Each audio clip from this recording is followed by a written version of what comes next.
Shalom à vous, soyez fortement bénis. Je suis donc le prophète Geoffroy Eddy, le scanner de Paris.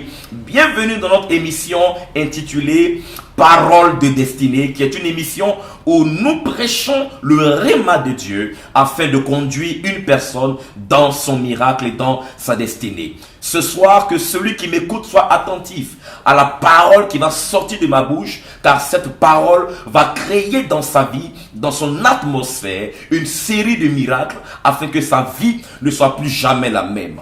Père, merci pour ceux qui m'écoutent ce soir. Je prie que ta parole touche et transperce les cœurs dans le nom de Jésus. Je parle ce soir sur quelques mystères par rapport au puits. Et pour commencer, je prendrai le livre de Genèse, le chapitre 26, le verset 15. La Bible dit, et je lis la parole du Seigneur, que tous les puits qu'avaient creusés les serviteurs de son père, au temps d'Abraham son père, les Philistins les comblèrent et les remplirent de terre. Quand Abraham va mourir, la Bible dit que les Philistins vont remplir tous les puits d'eau qui appartenaient à Abraham, ils vont les remplir de terre. Cela montre que Abraham était propriétaire de beaucoup de puits. En son temps, le puits était un symbole de richesse. Le puits symbolisait la prospérité. Quand quelqu'un était riche, il avait dans son patrimoine des puits. Il était détenteur de puits. L'on ne pouvait pas être riche et fort en son temps si l'on n'avait pas de puits d'eau en sa possession. Et Abraham en avait des puits en sa possession. Et lorsqu'il arrive à mourir, les Philistins vont venir arracher ses puits et les combler de terre. Et quand Isaac, son fils, va grandir, la Bible dit en Genèse 26, à partir du verset 18 jusqu'au verset 22, que Isaac va chercher à reconquérir les puits que son père avait creusés, mais il aura des guerres, des querelles avec les Philistins. Et donc il va se remettre à son tour à creuser de nouveaux puits. Lorsqu'il en creusait, il trouvait toujours des querelles, jusqu'à ce qu'il arrive à creuser un autre puits quelque part, où la Bible dit qu'il va appeler ce puits de Rehoboth, car, dit-il, enfin Dieu m'a mis au large et je prospérerai dans ce pays. Donc si Isaac est allé aussi à creuser des puits, c'est parce qu'en son temps, être puissant, être riche, être fort, passait aussi par le droit d'être détenteur,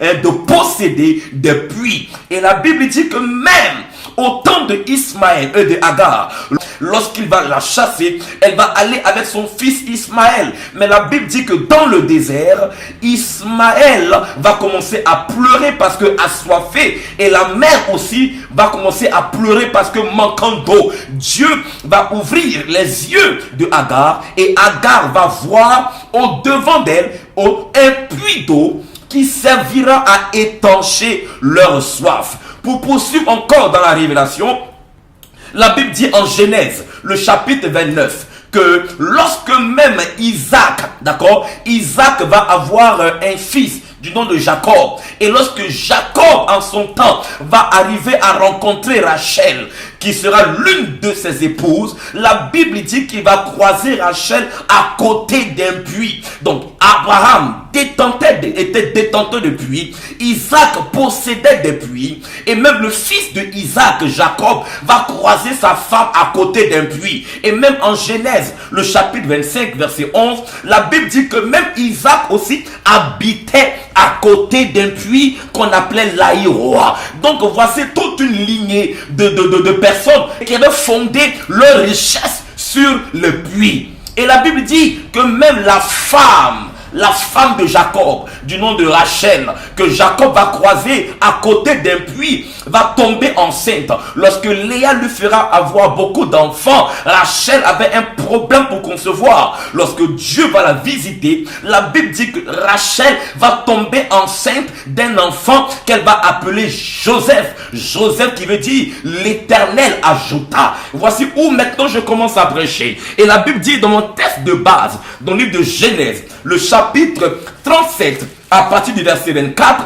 la Bible dit, et je lis la parole de Dieu, ils le prirent et le jetèrent dans un puits. ce puits était vide et il n'y avait point d'eau. Donc voici un enfant du nom de Joseph qui aura des songes qui vont déranger ses frères, des songes qui vont lui attirer la jalousie, ces songes qui vont lui attirer des combats. Et la Bible dit que plus loin, lorsqu'il ira rencontrer ses frères, les frères épris de jalousie contre lui vont le prendre et vont le jeter dans le puits. Oh, la partie quand je l'ai lu, j'ai commencé à me réjouir parce que pour les frères de Joseph, ils pensaient faire du mal à leurs frères, mais en quelque sorte, ils étaient en train d'introduire Joseph dans une destinée, dans un carnaval de richesse auquel il ne s'y était pas attendu. Voici que les parents de Joseph, les grands-parents de Joseph, donc Abraham, Isaac et même Jacob, sont des hommes qui avaient des puits, qui possédaient des puits. Et donc le puits symbolisait la richesse pour eux. Et voici que leur petit enfant du nom de Joseph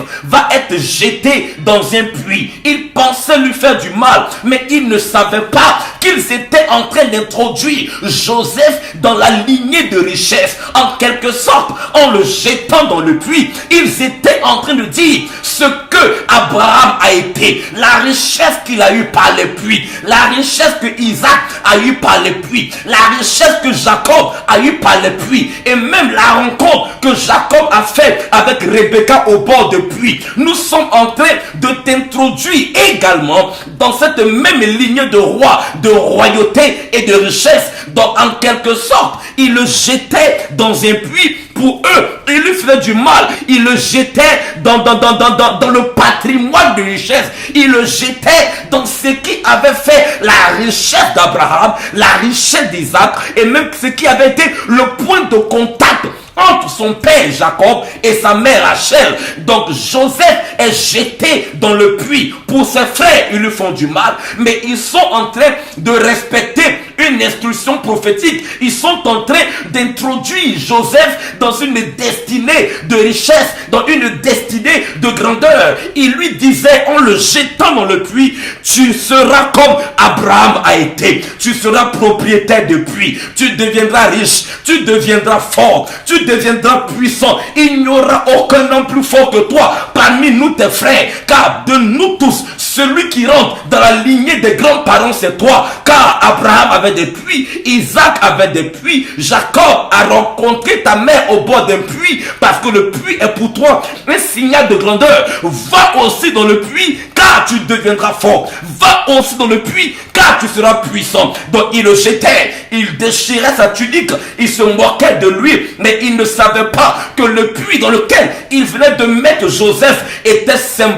était un symbole de grandeur, représentait l'avenir de Joseph. J'ai pu dire, si je traverse le feu ne me consumera pas. Pourquoi? Parce que le feu est fait pour épurer l'or. Seuls ceux qui sont or peuvent connaître le feu, car c'est quand le l'or passe par le feu qu'il devient brillant, que toute impureté sorte. Il dit, même si je passe par les eaux ne me submergeront pas. En quelque sorte, il veut dire quoi? La richesse des nobles est aussi cachée dans les eaux. Dieu a dit en Ésaïe, je te donnerai les richesses enfouies dans les eaux. Donc en quelque sorte, lorsque l'ennemi, les diables, tes démons, tes ennemis se lèvent contre toi, ils sont en train d'une manière ou d'une autre te forcer à rentrer dans une autre destinée auquel ils ne s'y attendaient pas. Et voici venu le temps de Dieu pour quelqu'un de vivre une grandeur, de vivre une gloire. Or je veux dire à quelqu'un ce soir qu'il y a une lignée royale dans ton sang qui n'était pas encore connectée à toi, mais par les fautes de tes frères, par les erreurs de ta famille, par les combats par lesquels tu passes, ils vont te conduire, te pousser à rentrer dans ce puits. La Bible dit le puits était vide,